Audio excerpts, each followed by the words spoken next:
Welcome to the Golden Square Podcast with your hosts, Linda Scott and Sherilyn Fisher. Are you ready? Because we're starting now. Hello, everybody. Girl, you sitting really close to me now. Hold on. Welcome to the Golden Square Podcast. I'm so excited. How's everybody doing? Thank you for joining us tonight. So wait, did everybody power come back on today? Did yours go off? Mine just blinked off for 1 second and came back on. Oh, okay. So I know my associates and my friends over on the north side had no power. Yeah, they had no power. I'm so sorry. But listen, the trees was blown down. Yeah, trees were blown. It was really a really bad day. So I hope everybody survived. Everybody safe.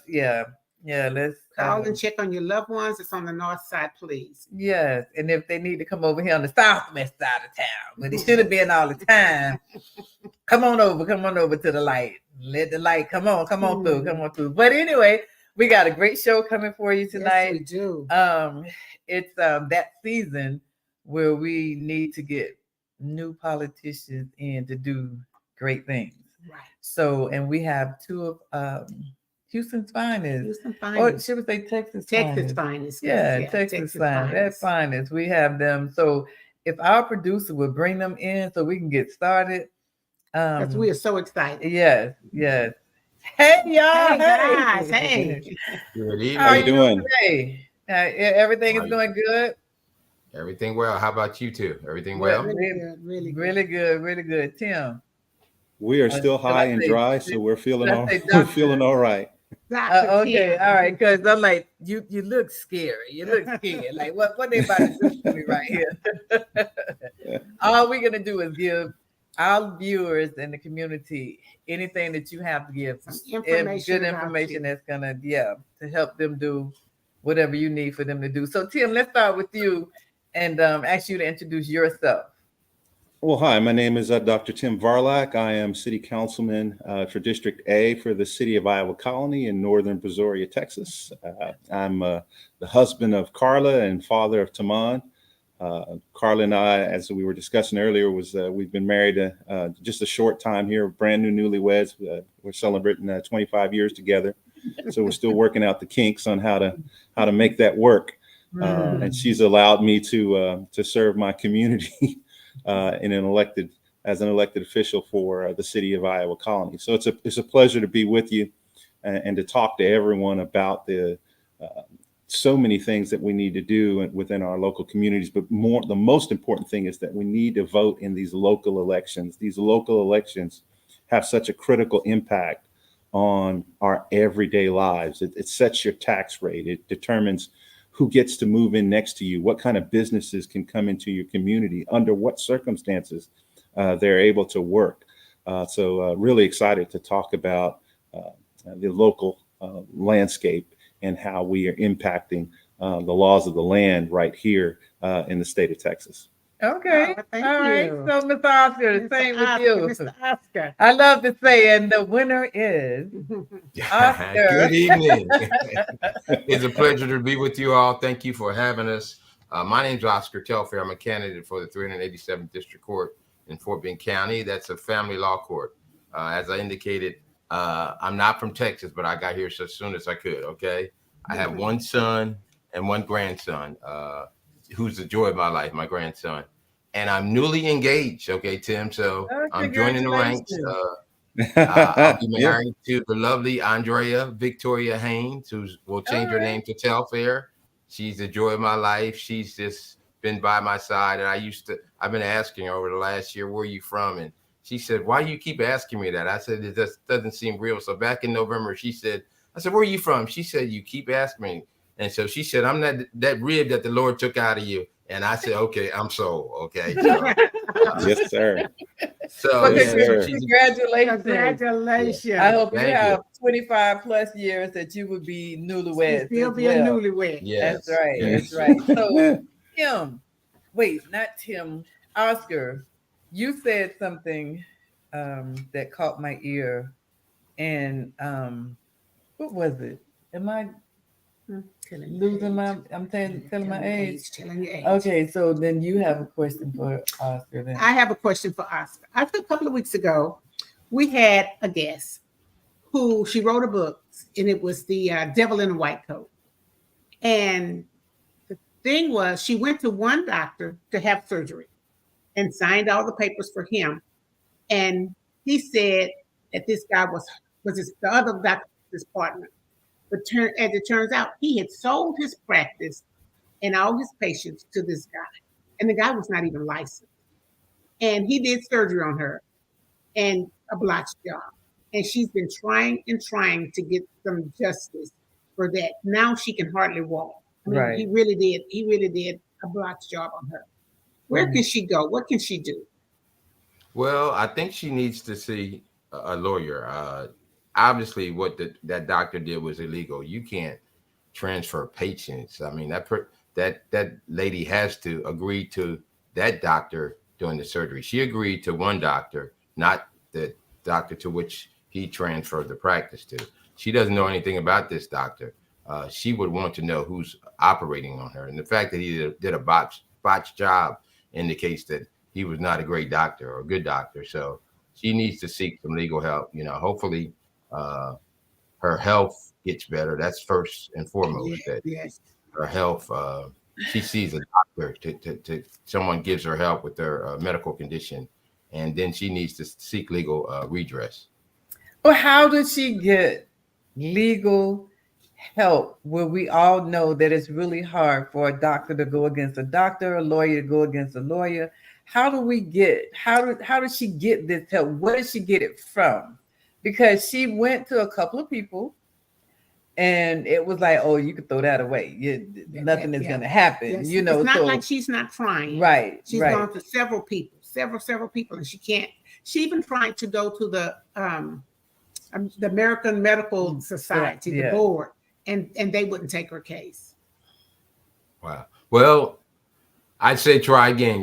There is a doctor out there that would probably testify against that doctor. I mean, you have lawyers, that specialize in testifying against other lawyers when they botch things up. So I would go, if I was her, I would go to the state bar and maybe they can refer her to a one lawyer. Of those kind of doctors. Okay. A lawyer. Go to the state bar, whatever state she's in, and they could probably refer her to someone that has, a lot of times they know a medical expert that will testify against another doctor. Of course, there is a code that you don't want to testify against your own, but there is people out there that are willing to help. Some doctors that are out there that are willing to help when they see wrongdoing. Yeah, I think that when people do the wrong thing, there's the opportunity to set it right. Going to the local bar association. Also, don't forget your local elected officials. Contact your mayor, contact your state representative, contact your Senate representative and your House representative. These folks, a lot of times they're not going to have necessarily the ability to step right into the situation, but a lot of times they have staff that can assist you and point you in the right direction. So I would not leave out your local officials, and obviously she's written a book, so she knows about putting it in the media. Those are all areas that we can approach to bring more light on any situation, whether it's that or, if you've been done wrong, don't take no for an answer. If you've been done wrong, keep knocking on the door until someone opens. Not to preach at y'all, but I'm a preacher. and rightfully we appreciate that. So, but Tim and Oscar, if she's gone to, let's say, the Senate and all of these people, the mayor, I ain't gonna call which one, but the mayor, and they didn't help her, where does she go next for as that? Even though she wrote the book, and I don't think the book has gotten in the right hand just yet. Right. So, I mean, of course, I don't want to say we little people because we're not, but we did offer whatever we can do to help with this. Where can we send her out? I know you said the bar, the medical Bar Association. Am I mistaken? Is that the Texas bar for the lawyers to get them Right, to so recommend a lawyer? you can contact your local bar association to help find the right type of attorney. There are different Right. types of attorneys who specialize in different types of law. And so she would have what be classed as a personal injury case. And so she would be looking for an attorney who specializes in personal injury and medical malpractice. Right. So she can go to the state bar and they can help direct her to an attorney who's going to take on, who can review the facts of her case. The challenge may be, does she have the proper documentation? A lot of times, as I mentioned before, the devil's in the details. When you sign a contract, sometimes we give up rights that we're not aware that we're giving up. And so it's incredibly important, to you and to anyone who's, all of your audience, that, it's okay to keep an attorney on retainer. That's just the same way you invest in your cable bill. It's okay to keep an attorney on hand who can really help you to look through some of these things when you have challenges. Yeah, I would piggyback on Tim. You just got to keep pushing. Go to that bar association, and they can direct her to someone. That's the start. There's someone out there that can help her. All right. Well, I actually was sitting here texting her to make sure she's on to go back and get information of, your help. So to both of you, I know you spoke about how important this particular election is. Why is this different from the others? And when I say the others, I'm looking at the president, election, because that's when people vote. Oh, it's president, Majority of people, everybody going to vote. Go ahead and vote on that. For the big election. Right. Well, if I might, it's your local elections, your local elected officials that really affect, your everyday life. Folks want to vote the top of the ticket, the presidential election. They control the federal but the states and more so the local politicians affect your everyday life. So that's why you want to be involved in your local elections. Just here in our primary here in Fort Bend County, the turnout was ridiculously low. I mean, basically under 10%. And that's unthinkable. Right. They say, well, we'll wait till November. We got something to vote for in November. No, you have something to vote for in the primary. You have something to vote for in the off-year elections, in the midterms, because those are the people that are going to affect your everyday life. And when you say my everyday life, is that like I think I heard Tim say who moved next door to you, what business could come in your area? What does that mean? How does that affect me? I'm not sure. Let me give you an example. So here in Brazoria County, there's an election on May the 4th. And on the ballot, it's not only city council people, but there are bond initiatives for Alvin ISD. There's also a bond initiative, a development district initiative for the city of Iowa Colony. So if you think about how your taxes work for a second, when you go to buy something and it costs $1, the government mandates to every business that there's a fee for transacting business within the state. Okay. Now those businesses pass that fee on to you in the form of something called sales tax. So when you buy something for $1, it costs you $1.09. Oh, that 9 cents. Yeah, $1. Our tax rate here in the state of Texas is 0.825%. Okay, so when you buy a car for $100,000, that sales tax goes to $8,000 that you pay. That's sales tax.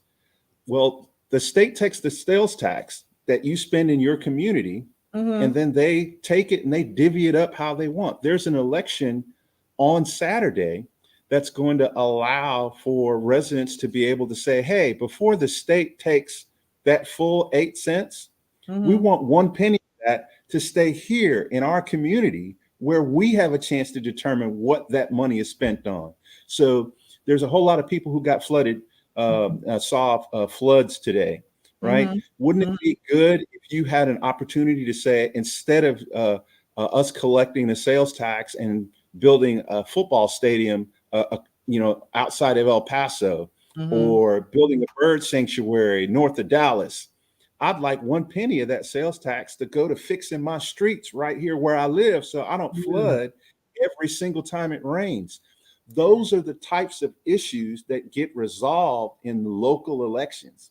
Your local officials have the ability to review what types of businesses are coming into your community. They have the ability to set the standards by which those businesses operate. So if you have an apartment complex coming in, whether that apartment complex is going to be a high-end apartment complex that's going to have security and enough parking for everyone who lives in that apartment complex, Mhm. or not, those are things that your local officials get a chance to impact, right? We Mhm. have a community that's coming into Iowa Colony, and the developer didn't want to build enough parking spaces for all the people that would live in the apartments. What? Now, does that make sense to you? Not at all. You buy an apartment, you rent an apartment, and they don't even have enough Space. parking spaces for all the people who are going to be living in the apartment complex. Well, your local officials are the ones who stand between you and that. So these local elections are critical. Your See, I tax, guess we what you just pay for never, your house. we've just never, I ain't gonna say we, me and Sherilyn, but the community as a whole haven't really had the breakdown from the Someone to politician explain, to right. explain, how all this worked. Now, my issue that I've ran into a couple of politicians, I've gone to some of the meetings and so forth and so on, and you really don't see the politician until it's time to be either elected or re-elected. Right. So that deters people from trying to show up different places. Because one example that I had is that I went to a meeting, and it was about that time again to be re-elected and to be elected. And I came directly from work, so I was semi-dressed up a little bit.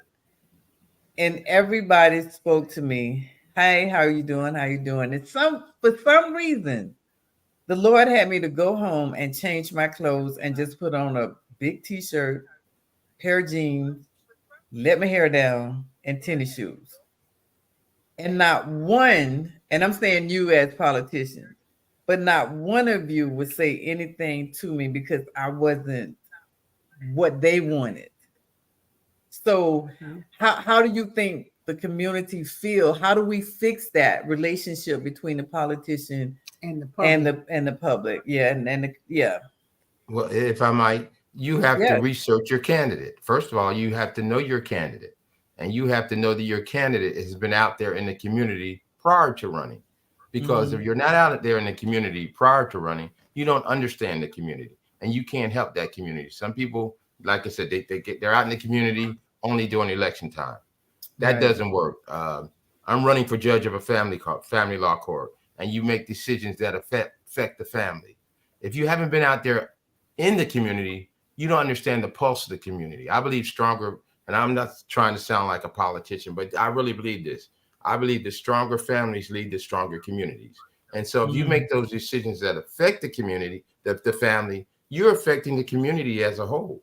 And so the only way you do that is to be out in that community prior to running. I've been out in the community since I got here. NAACP, Missouri City. I'm on the board trustee for a working homeless initiative. It's called Fort Bend Family Promise. What we do is people that through no fault of their own have lost their homes. They go to work every day. Their children go to work, go to school every day. Productive citizens, however they can make ends meet. And so what we do is we get them, we provide them housing for 30 days, and then we try to restore them back into their normal sense of living, if I might. and then we counsel them after that. I love this this organization. We have something a building here in Missouri City and one out in Rosenberg. So we service all areas of Fort Bend without regard to race, gender, ethnicity, or economic status. And I think, a politician needs to not only concern themselves with one gender, one race, one ethnicity. And I think we become faction as some politicians, where they're only looking out for their race. Yeah, their that's it. ethnicity. And so you need to have someone that's concerned with the entire community as a whole. And I'll yield to Dr. Varlack. Yeah, I think you're spot on. A couple of things. One, we don't stop our responsibility after we cast a vote. Pulling that lever in the ballot box is the beginning of your responsibility. A couple of challenges that we all face is prioritizing our busyness, because when you say you're a politician, and I don't consider myself a politician, I'm just a guy who's serving his community. We happen to vote on policy, but this is not a career. I fully expect that I'm going to have to make the right decision, and oftentimes the right decision is not always the popular decision. Right. And so I'm fully prepared to do what's right, and people vote me out because I did what was right, because it might not have been popular. Right. But your responsibility doesn't stop when you cast your vote. You have to hold your elected officials responsible constantly. That means you have to be proactive in communicating with them.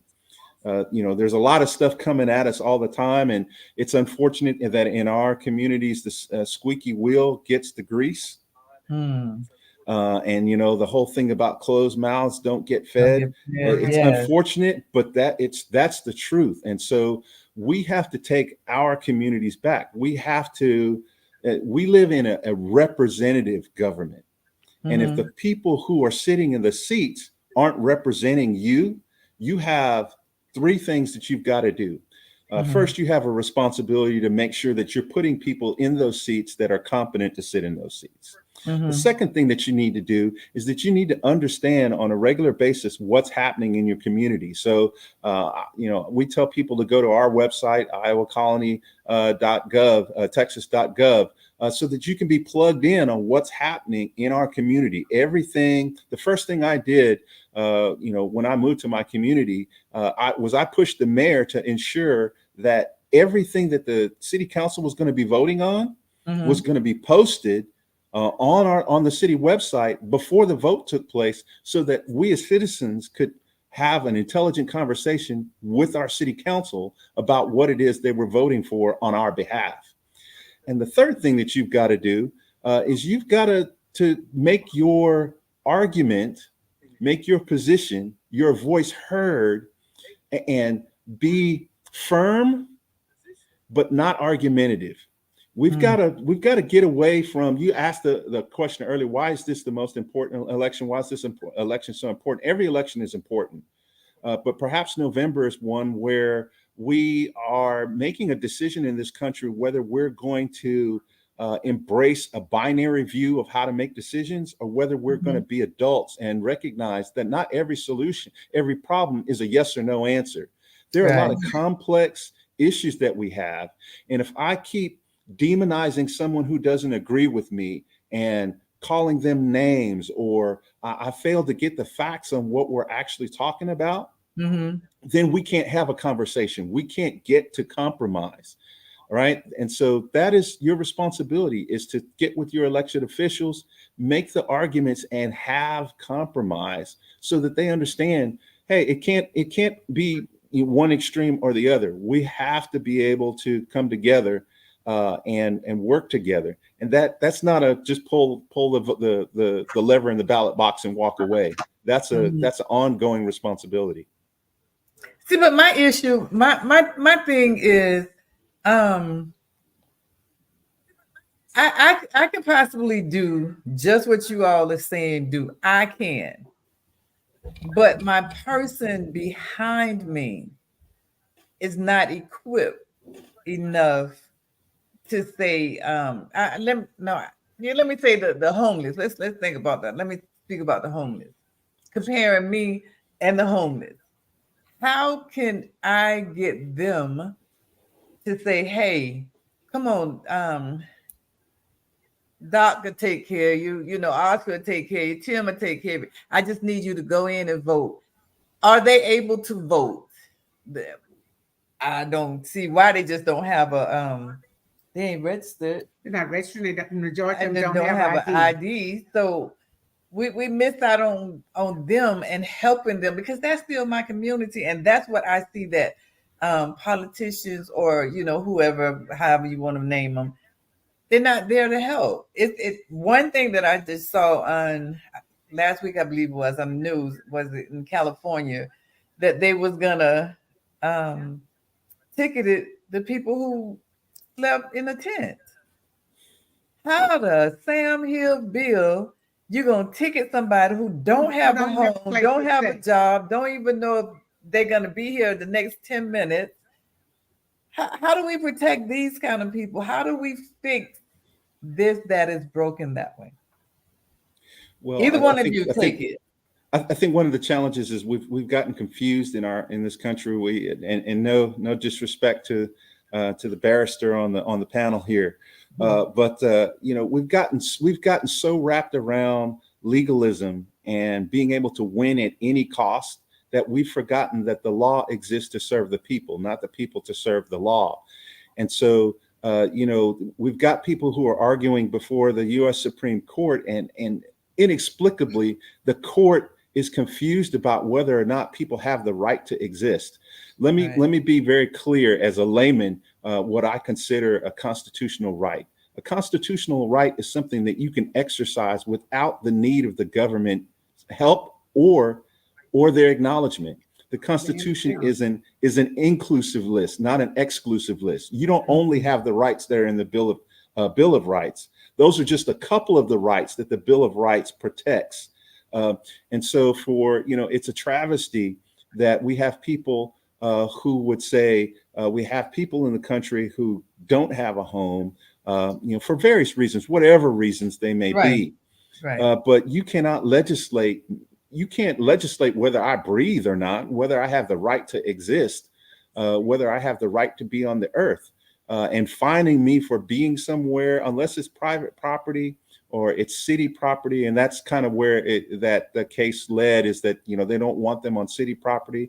I understand that piece, but by the same token, we're trying to fix something before taking a good hard look at what's causing the problem. We're trying to put a Band-Aid on a sucking chest wound, it's just not. That's not the way to go. We should be having conversations about why do we have so many homeless people in America? Right. Why is it so expensive for us to live? Right. Why is it so difficult when you don't have documentation to get documentation? If you're homeless and people say, oh, I don't have ID. You do have ID. You have dental records, you have fingerprints, you have DNA. There's all kinds of ways to say, hey, we get DNA. Well, I don't have an address. We can get you an address. There's ways to help, but we're focused on, I don't want someone standing a certain place in my community. And so I'm going to find them so that I have this open area. I'm going to be quiet, but Brother Oscar, I just want you to think back to when you were a kid. When you were a kid, there were no fences around any of the schools. You could go and play baseball in the park. You could go on the swing school. You could do all of that. But now, today, all of the schools are fenced off. Correct. And we wonder why our young people are getting into trouble. We wonder why they're committing crimes. Well, we've taken away all of their ability to be children. Yes. And so, again, it goes back to who are we electing and what are we, what are the people that we're putting, who are the people that we're putting in these offices? Because, yes, I understand you got to maintain law and order within the city. You got to maintain beauty within the city. But by the same token, brother, you got to look out for people. The city exists for the people, not vice versa. Right. Oh, that's amazing. But wait, you got to hold it. So listen, we got to take a quick commercial and we'll be right back. So don't go away. Don't go away. They got some answers for you. Right here. We'll be right back. Hi. This is Sherilyn Fisher, and I am so excited about Joyful Playhouse. Let me tell you what Joyful Playhouse is. It's a funplex center, but it's like no other funplex center in the Houston and surrounding areas. We will be dedicated to children with disabilities and special needs. Not only we have services for the children, but we will have services for the families and the siblings. Joyful Playhouse needs your assistance. Will you please go to our website, www.joyfulplayhouse.com. There you will find a QR code to make contributions, and there's also a link where you can sign up to volunteer. That is www.joyfulplayhouse.com, and you can also find us on all social media at joyfulplayhouse.com. I'm excited, and I want you to get excited with us. So come on aboard to joyfulplayhouse.com. All right, welcome back. Welcome back. Who do we have with us, Sherilyn? We have Mr. Oscar Telfair and Dr. Tim, is it Varlack? Varlack, yes, ma'am. Varlack. Yeah. Varlack, Yes. like car black. Okay. All right. I have a question. True. About 10 years ago, Yeah. Okay. my son was homeless Get in that Miami, and he was homeless, and the state of Florida and Miami has the best homeless program I've ever seen in my life. They had At that time. And hi, Niecy and everyone else. Sorry about because I that. could call them and say, look, I'm looking for my son. They said, oh, we just seen him. You know, he doing fine. But they could not make him come up off the street because he was a grown man. So they were having the Republican convention in Miami. They picked up every homeless person on that street. There was not a homeless person to be found. And soon as the convention was over, those homeless people were back on their street. They took them to jail. They put all the homeless people in jail. As soon as the convention was over, these people were back on the street. And I just thought that was, if you can do that for a convention to look good for the press and to look good to the people, you should be able to do that all the time. Right. So, but until that little short man got down in Miami, and that's a whole nother show. Whole nother show. Rev, I'm gonna respect that you don't hear this come out of my mouth, so I'm gonna hold it right now. He lucky right now. He lucky because you won't hear. But that little short. Anyway, so my question is, states have better programs for the homeless. A lot of them have mental problems, and why don't they have programs? You know, you can have someone committed, but they only hold them 72 hours. Like 72 hours can get rid of a mental illness. Why don't they have better programs for the mental illness? It's about funding. I mean, if you in a nutshell, it's about money, right? So that's where the rubber meets the road. It's not about goodwill. It's not about programs. It's about money. And I'll break it down for you this way. Do you remember your very first job? That first job that you ever got? You know, when you sat and you calculated, you know, I'm making $7 an hour, and based on my $7 an hour, 40 hours a week, I'm going to be able to afford this and that. And then you got that first paycheck and you discovered about somebody named FICA. And you were like, who is FICA? And why did they take so much out of my check? Well, that's what it is. You know, the reality is, in this country, we can have anything we want if we're willing to pay for it. And the reality is, that's, you know, how much sticker shock are we willing? I thought somebody going to. Right. I thought we were paying for those things. Let me tell you why I got out of the U.S. military. Okay. I served 12 years as an aviator in the United States Army. I got a chance to go to Washington, D.C. to receive an award. And, you know, D.C. inside the loop is beautiful, but outside the loop is a war zone. It looked worse than some of the places that I had served. Right. And part of the reason I got out of the military, other than the fact I fell in love with this girl, wanted to get married, was the fact that we were firing $300,000 missiles at $5,000 trucks. So you think about it, when we were firing $300,000 a Hellfire missile cost $300,000, and we were firing those Hellfire missiles at $5,000 Datsun trucks with a $150 machine gun on the back. So you know, part we prioritize what we want to prioritize. Yeah. And it goes back And to these elections. Yeah, Okay. I like if I may piggyback on Tim. Yes. He talks about funding, and I think it's about where's your priority. You know, they say where your heart is, that's where your treasure. So government puts money where their priority is, and we have to make them as citizens be accountable.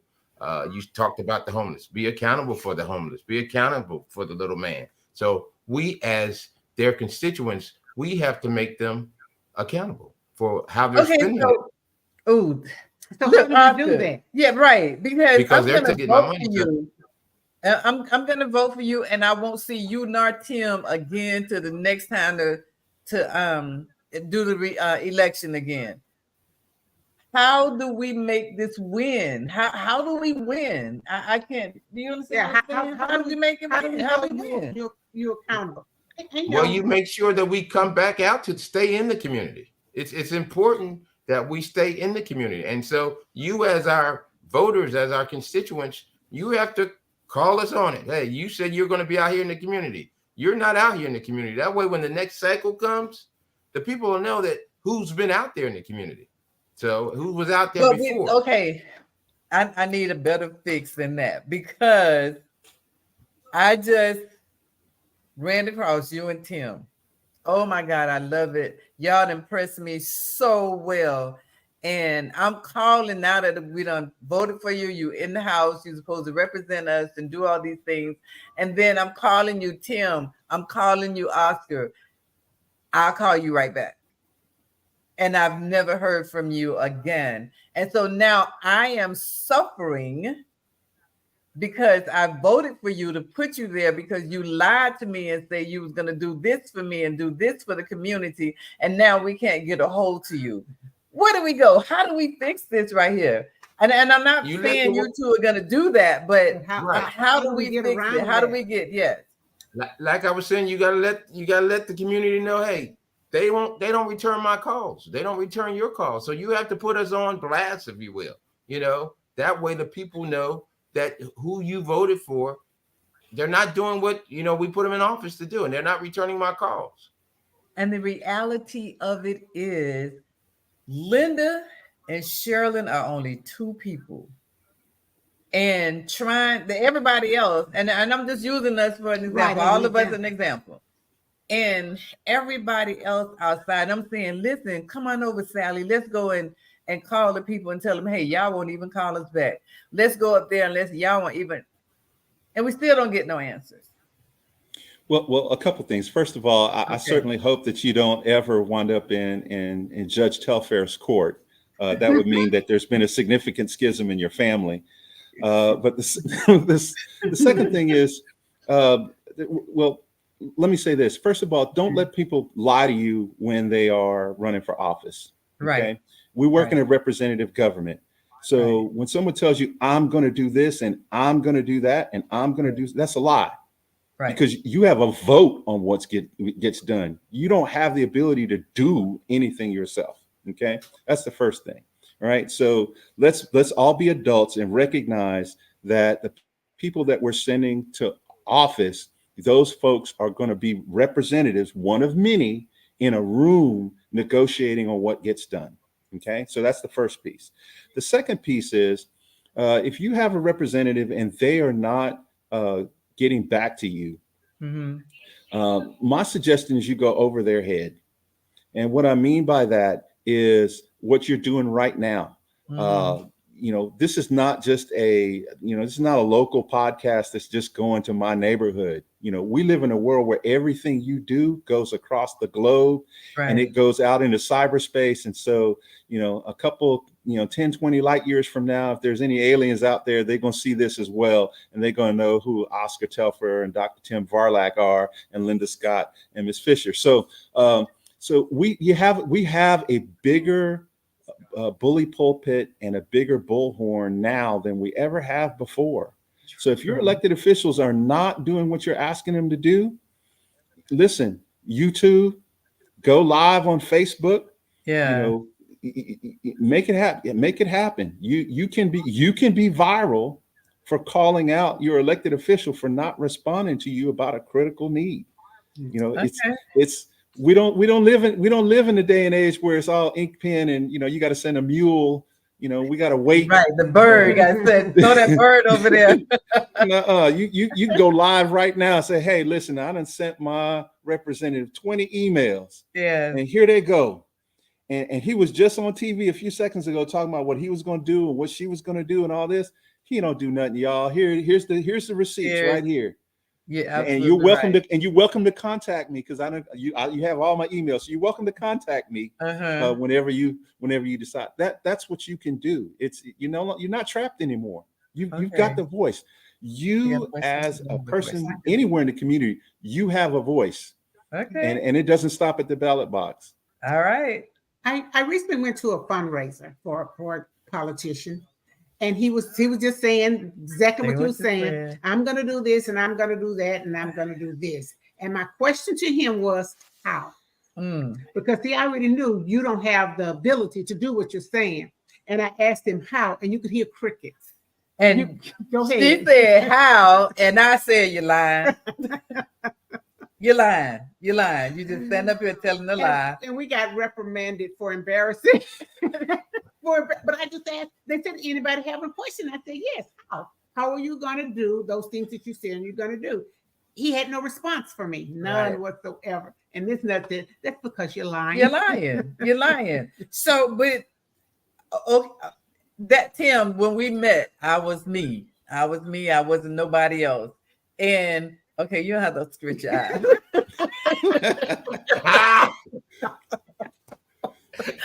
But I think we were all being me that evening. Okay, I only know how to be me, and when I feel like you lying, I'm telling you that, or I'm gonna walk away because now there's respect that I'm gonna give you, and especially you, Archie, because you're running for a judge. I'm gonna give you your respect. Because them other people might be in the presence, and I'm never going to disgrace my people that way. But yeah, so the disrespect that I won't do in the presence of others, I will tell you, you're lying. I don't have that issue to do all those things.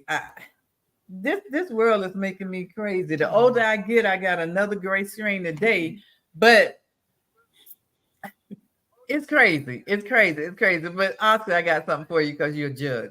Can I say this right quickly? Yes, I appreciate the fact that you will give them their respect in the presence of others, but make me earn that respect. Okay. My grandfather always says that you have to, nobody's just going to give you respect. You got to earn their respect. So make us earn that respect. You hear and you can see that we're lying. But make me earn that respect and make all of the politicians earn your respect. Okay, then I ain't gonna have no politician as friends. But yes, I'm just gonna have y'all. But I'm just joking. But listen, and that's okay. That's okay. Yeah. Right? Because I want to get the business done. Right. That's it. That's what it's about. So, Oscar, let me ask you this, because I've heard rumors from the president that they were gonna change the law, if I'm saying it correctly, about marijuana, making marijuana, legal. And now that descheduling really gave me a couple of gray screens because you have all these men and women in jail behind. I had an ounce of marijuana. Are you going to say, okay, we're going to take and let these guys out, let these women out once you become judge, or are you able to do that? Or if any judge, would you all be able to do that? Yes. Would that be part of the law that the other people would be able to get out? Okay. Well, mine will be a pure family court, but with respect to that, I do practice criminal law. So there has been a rescheduling of the federal sentencing guidelines with respect to marijuana. So there are letting people out of jail that were convicted, long sentences for marijuana back when Bill Clinton was president. I mean, it changed the whole Wait, landscape. hold on one more time. Quick, we're gonna be right back. Y'all, come on, we're coming right back because I want him to answer this question. We have to take a commercial break. Hey, this is your girl Linda Scott. I am here to introduce you to Linda S. Jury 1426. Now, some of you know me, some of you don't. But if you don't know me, get to know me. Check out and scan the QR code below. Look at the inventory. I made this. God created. I put it together. See you soon. All right, welcome back. Okay, so Oscar, go ahead and complete. Okay, you can finish, Oscar. Welcome back, everyone. Okay.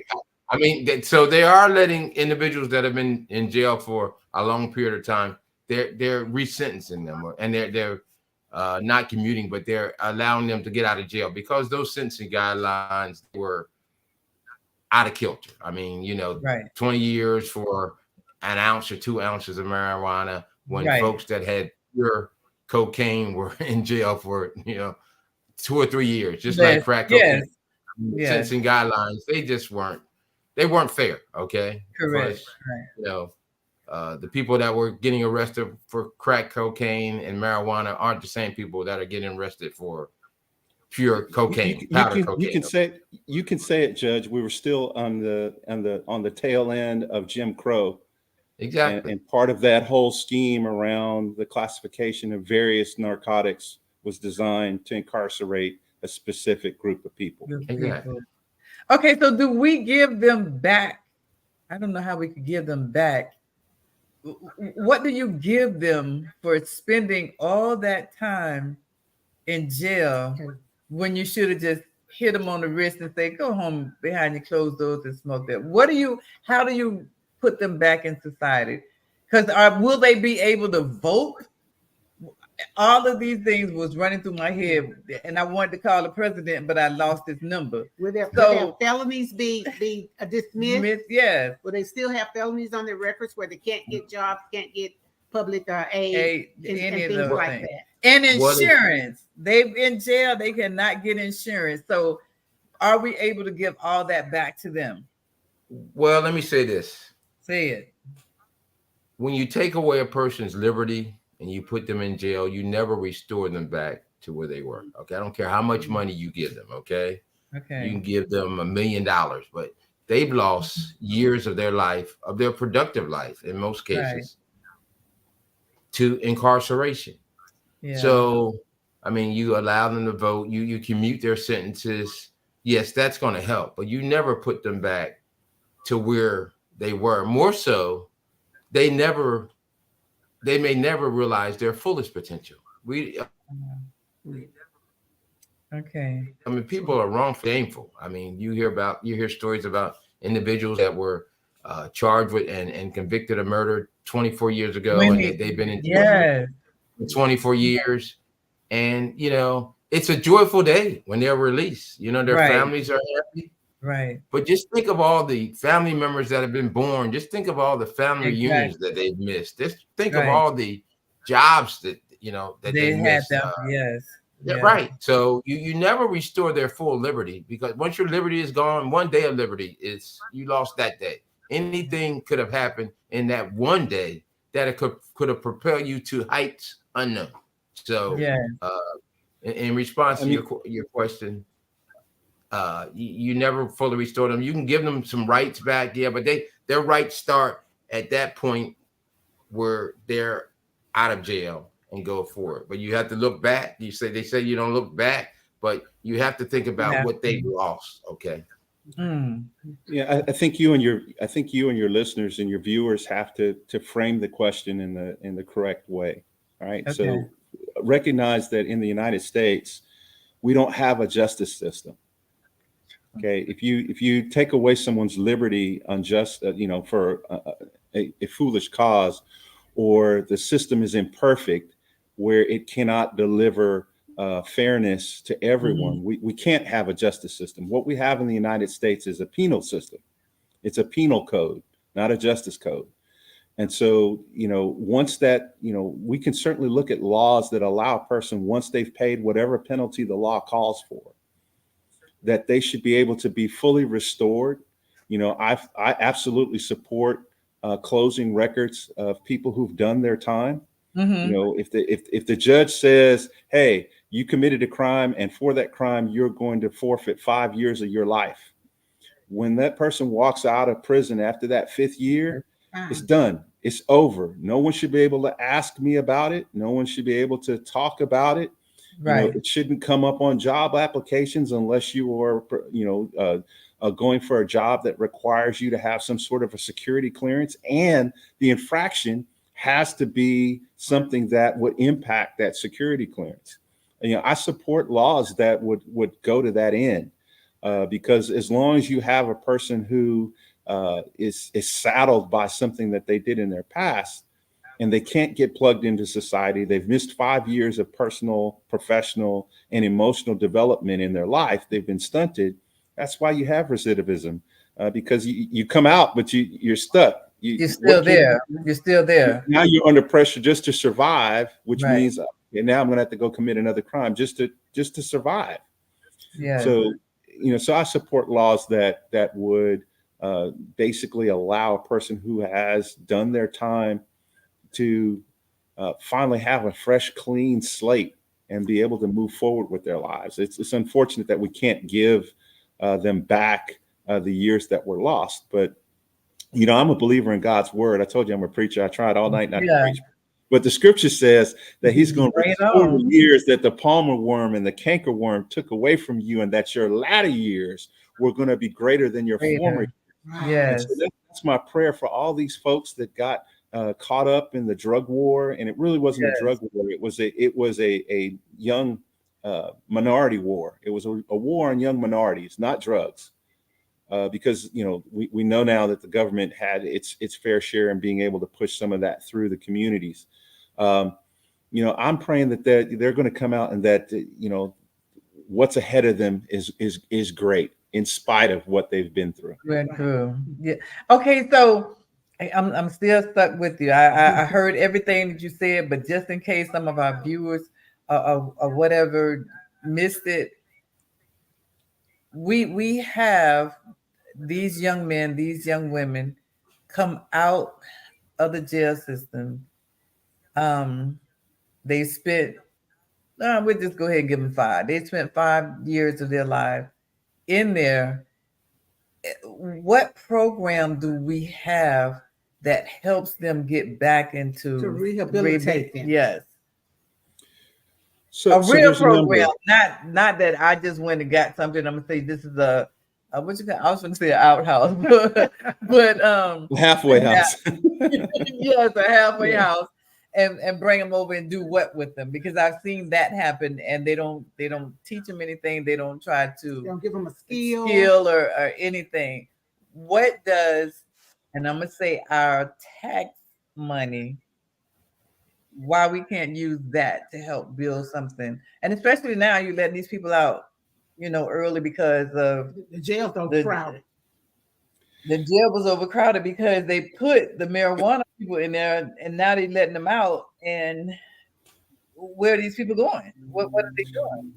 Well, fortunately, in the state of Texas, we have a number of programs for people who have received state felony sentences. We have a number of programs within the penitentiary system to help provide them with skills, help them get their college degrees, help them get training. And many of them, before they exit the facility, they do go through a sort of kind of a re-indoctrination on, hey, here's what life is like on the outside again. So there are programs in place, at the state level. At the local level, it starts to break down a little bit because the funding is not as high. But if you're a veteran and you've found yourself in that situation, you can always go back to the VA. That will help you to get in contact with employers that do hire convicted felons. There are a number of other nonprofit organizations that will help you get in contact with employers that hire convicted felons. Also, there are a number of charities, local churches and whatnot that you can lean on to help with that. The reality is it goes back again to that funding, right? What do we want to prioritize? Do we want to prioritize reintegrating people into society, or do we want to prioritize funding foreign wars? Some of these guys and we'll just say some of these people come out of the jail system smarter than they went in. Mm-hmm. Whether or not they use it, that's another thing. Yeah, they are. The programs are there, but they have to warn it. And for those who come out that are extremely smart, have gotten degrees inside of the college walls, they still can't come out. Well, I guess just like the college students nowadays go to college and can't get jobs. But they're worse than those particular students. Will we ever see where we put? We'll give them back that. Take that off of the application. Will we ever take that off application other than federal? Again, as I said before, I support laws that would close off, prior criminal records for people who completed their sentences. If your sentence has been commuted, absolutely. Judge Oscar can tell you that under certain circumstances, a person can pay to have their record expunged. I don't know if a lot of your viewers know what having their record expunged means, but wait, the first part of that, you said pay. Where do I get the money from? Well, that's a challenge, right? That's a challenge. Funding. Yeah. Well, there are programs. There are state bars and local bar associations do have those expungement clinics. Okay, so you can go and get this free of service. So there are opportunities to do that free of service. Contact your local bar association. I've done with other attorneys expungement clinics where we allow folks to come in and have their records expunged. So are you going to have another clinic? Because we need them. Yeah, I mean, if not, I know individuals that are holding expungement clinics. Judges are holding expungement clinics. Judge, can you just describe what expungement is for just in case somebody's watching and they don't know what that is? Well, since it's when you've been charged with a crime, if you've been wrongly convicted, you can have that expunged, your record expunged. Now, a lot of times, even if you're found not guilty, that record is still out there in the public. People can pull it up and they can see that you've been charged with it. So you have to go in and go through a process. You have to petition for expungement of that charge. Otherwise, everyone see that you're charged. And, once the indictment is made, regardless if you're found not guilty or if the case is dismissed, it's a shame because in our American system of justice is innocent until proven guilty. Well, once the indictment is made, folks find you guilty until you prove yourself innocent. You don't have to prove yourself innocent. The government, the state is required to prove your guilt. You can sit there the entire trial, and if the state doesn't meet their burden, you're not guilty. But you need to have that removed. Okay, so there's a process. Certain instances where if you've been convicted and you've been found guilty, that's going to be hard to have that expunged. Or if you've gone to court, you've been found not guilty, or the case has been dismissed, you can have that expunged. And there are instances where even if you get what's called deferred adjudication. So you may have a plea agreement, or the jury may sentence you what's called deferred adjudication, where they find that the judge finds you guilty, but he withholds his finding of guilt if you complete, however long that program is. It's like a process of probation, but it's not necessarily probation. So you go through that process for a year, and then they just basically drop the charges. But again, the charge is still out there in the public eye. So you can, in that case, you can petition for non-disclosure, and where it's hidden. It's not sealed like an expungement. But the public can't see it. But there are two entities that can see that: the police department and education. Education agency, school. Okay, but listen, guys. I know it's that time. We were already over. We have to have you guys back. Oh, I've And enjoyed even this. once y'all win, we most definitely need to have you back when you win. That's a Right. must, so that you can tell what you're going to be doing. But Tim, could you tell the people where they can find you and vote in and all that And stuff? reach you. Sure. Real quick, I'm Constable Tim Varlak. You can reach me at the Iowa Colony text.gov. My cell phone number is 713-213-2182. That's right. So yes, the whole world knows. You can call me, I will answer. And yes, so a pleasure to be with you all. God bless each one of you. Thank you so much. Oscar. Okay, again, I've enjoyed being here. You can contact me. My cell number is 832-814-6754. Forgive the technical difficulties. I lost some power down here. That's and also, okay. That's okay. I lost You're stream, but I got back as soon as I could. Yeah. www.telfairforjudge.com. Running for the 387 District Court. I believe the stronger families lead to stronger communities, and let's empower and uplift those families one at a time. Thank you for having me. Thank All you right. so much for joining us tonight. Yo, it's that time of the Okay. night. We went over, but it was well worth it. And we're looking forward to everyone going out and voting, and especially as they have already taught us this evening, the local elections. It is very important. They've told us why. So in order to help your family member and the family next door to you, you got to go out and vote this weekend. And when is your date, Oscar? My date is early voting May 20th through the 24th, and runoff election date is May 28th. Okay. So you come all back heard out. it. You got the dates. So we'll see you all soon. And thank you all so much for joining Sherilyn and I tonight. And hopefully we've given you some information that you and your family will be able to use. So join us next Thursday, the Golden Square Podcast. What? Where the gold is pure. All right. So Thank you listen, for having go us. to our YouTube channel and subscribe as well. And like and share us on Facebook, the Golden Square Podcast. Thank you again and good night. And you guys will sit and talk in a few seconds. Thank you, guys. Thank Good you. night.